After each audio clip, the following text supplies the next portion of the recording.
That doesn't look scary, I'm sure, from the outside, but trust me, from in here it was. Oh. It was time to sit down over a cup of whatever they drink round here and come to a verdict. So we headed to a cafe, but this being Iceland, it was no greasy spoon. And you still like the Datsun? Yes, I do. It's still my favourite of the three. Why? It looks almost as good as the Crossfire. This is excellent. I think it's a good $3,000 cheaper than that Audi, which is boring and a cliche. That's probably And as the only adult I've ever here, seen. I think it's the best compromise on terms of price, performance and looks. You like the Audi most of all, don't you? I do. I drove the Audi last, and when I got in it, I thought, oh joy, this has been done properly, and I will happily pay the extra $5,000. You like the Nissan most I do of all? like the Nissan most of all. This is really tricky, because I like the Crossfire.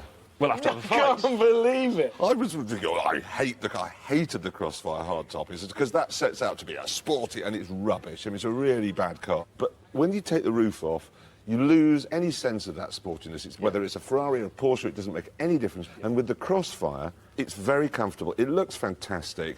I drove it over here, and I thought, no, this is the one. It's rubbish, but it's cheap and it's good looking, and you get the roof down and just think, well, you know, this... Now, you're driving the Chrysler, you're on the McDonald's management fast train. I'd rather that than Goodyear, Stickleback and Bunsen burner, and next year I'm going up to a D pay grade, and then I'll be able to have the DSG gearbox. I would rather have the Nissan and work on the bins every day of my life. I would. You'd be putting it in the bin. It would be. This hasn't happened before. We've No. always reached a verdict. At least two of us have agreed. And I don't know about you, but I am not moving. Well, I'll tell you what we I don't know have. what we're going to do. I know exactly what this verdict is. What? Stupid. We go to voiceover and work it out.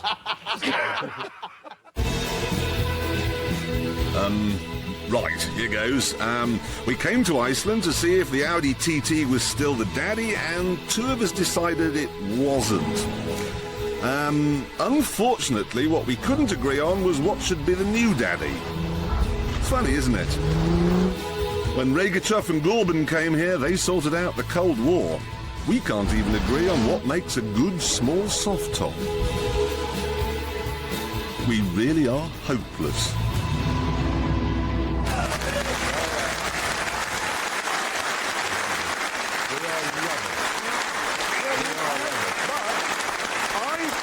I think there is an excuse for our hopelessness, because there's something wrong with all these cars. This is by no means a sports car. That drones and gives you a headache, and that is boring.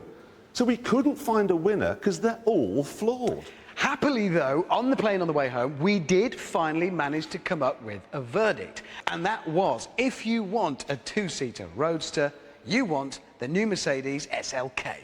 And one man applause. Unfortunately, we then got back and found that the actual SLK you want, the 350, is £36,000. That's 9 more than the Chrysler. Yep. So that isn't a proper verdict either. Nope.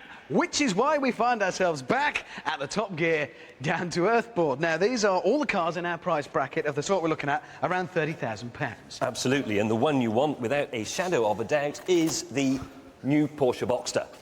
No, because at this price range, you're going to have the 2.7 litre. That doesn't move. It's got no James, power it doesn't at all. move. No. It's a Porsche. No, the idea is it's not about absolute performance, it's about the balance and the feel. That this is the perfect rubbish. sports I'm sorry, car. quite clearly what you want is the BMW M4. There it is.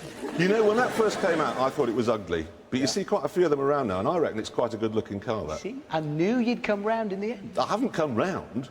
I've got enough back problems without driving a car with that ride. So I'd have the Honda S2000. This is ridiculous, because we couldn't come to a verdict when we were in Iceland. Now we've come back, we've got three completely different cars, and we still haven't got a verdict. I think we have got a verdict, because the 3 cars we took to Iceland all started out as coupes and then had the roofs cut off to make them convertibles. Those 3 were all designed to be two-seater. From the start. Exactly. So although we can't agree on which car we'd have, we can give you a Top Gear top tip, and that's if you want a two-seater convertible, buy one that was designed to be a two-seater convertible.